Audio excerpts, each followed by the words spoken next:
Everyone fears AI, but it will complement us. In a rapidly changing world, artificial intelligence is no longer just a tool. It's a force that is transforming the way we work and live.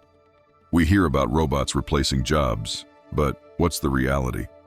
One striking fact: in some industries, AI enhances human performance by taking over repetitive tasks and leaving creativity and decision-making to humans.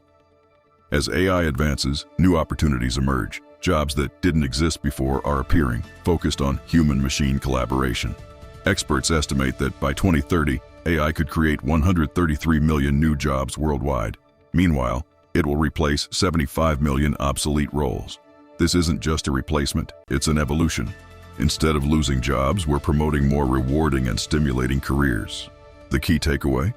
AI will encourage people to develop new skills and reinvent themselves in a constantly evolving professional landscape. But are there risks?